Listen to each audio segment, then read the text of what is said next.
Hello everyone, it's Caden with the Just Live project, and I have officially completed my name change and gender changes legally and officially. So I have my updated passport, my license, my social, and my birth certificate as well. And I thought I would be helpful and share my process and how I got the information and share it with the general public on how you can also update your name and update your gender if that is something you're wanting to do. So that being said, the first place I went to is the Trans Equality website. This is the main screen here. We are going to focus under this What We Do tab. And just, so everybody is aware, they do offer a name change project, which basically means that they will support and guide you through the name change process. However, they're just currently paused. They're not taking new applications at this time. So if you are wanting help and support and you believe you are okay enough to wait, that is an option. It looks like later this summer they're going to be taking applications again. If you don't want to wait and you kind of want to just go ahead at your own pace here, you'll go back under the What We Do tab. You'll go down to ID Document Center, and then this page will pop up. You'll scroll down a little bit, and you'll see this little section here. We're going to focus on this top section, and just for clarity, I used this site specifically to help me update my name on my driver's license and birth certificate. So this was the first step that I did when I came to changing my name and changing my gender. I currently reside in Maryland, so when I came in here to choose my state, I went straight to Maryland. And they have all of this information, the name change laws currently, the policies, and things like that. Something to note for the birth certificate portion, whatever state you were born in, pick that state when you're looking to update your birth certificate. So obviously I was not born in Maryland, so I would go back to that first page, look for the state I was born in, which, just for a brief overview, I was born in Illinois, so I went into Illinois, scroll down, and this is what I followed. So just because I reside in Maryland, I need to follow the Illinois laws for birth certificates, because that's where I was born. Some would say that's common sense, but some may not. So just for clarity purposes, go with the state you were born in when you're looking to update your birth certificate.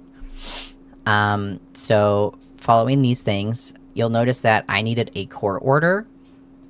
I would just suggest, regardless of the state, regardless of the county that you are in or were born in, I would get a court order form. And the easiest way to do that would be just to Google your county. So like, let's say you're in Los Angeles.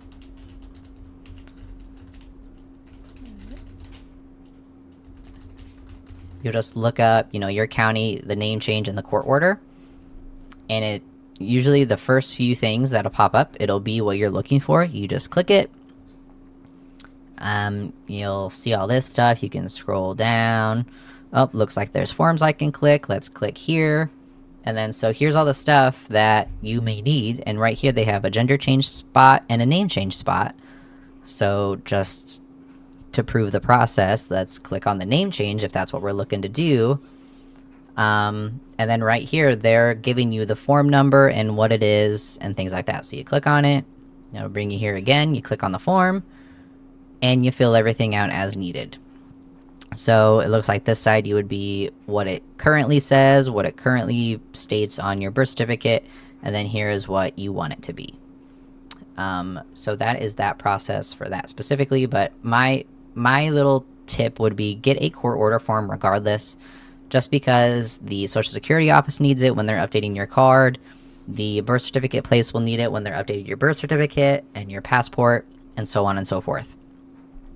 It won't hurt you to have this court order form. But that is the process on licenses and birth certificates. So just, again, go to your state, look at what they have to say, and things like that. When it comes to updating your Social Security card, I literally just looked up replacement.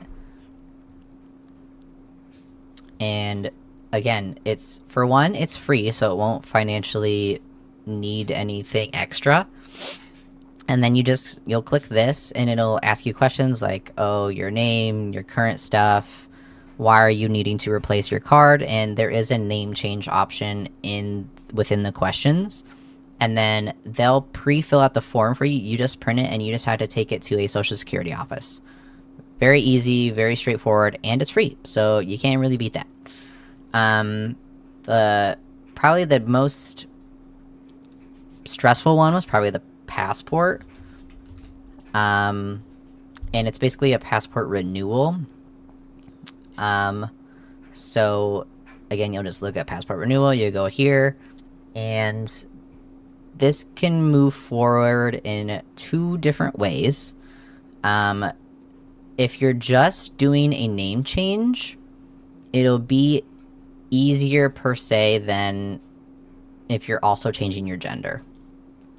So actually, I want to go to...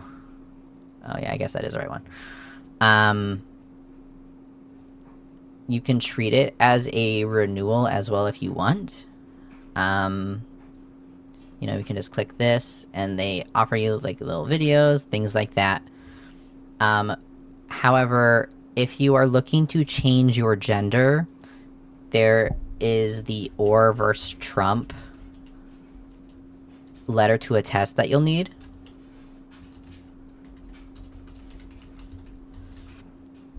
Again, it's very easy to find. You just look up or versus Trump. And this form is what you will need to send in with your passport application. Again, this is only if you are also looking to change your gender. If you're just changing your name, you do not need this form. There's currently a lawsuit going on, and this is just basically stating that you are alongside that court case.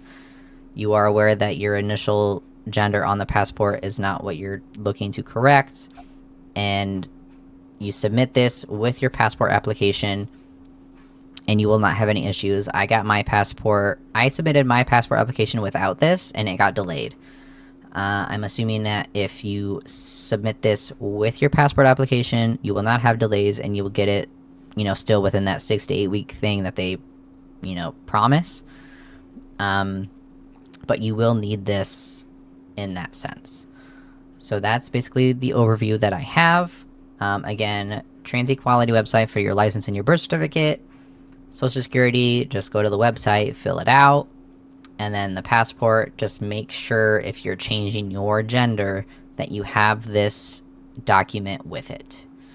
If I were to suggest an order to do this in, it's not right, wrong, good, or bad. It's just what I would recommend based on my experience going through this process. I would get the court order form first. Because again, you can use that when you're going to get your license, you can use that when you're getting your birth certificate, you can use that at every step of the process along the way. So in my experience, that was the number one thing to get, is that court order form. It will likely need to be notarized, so just keep that in mind.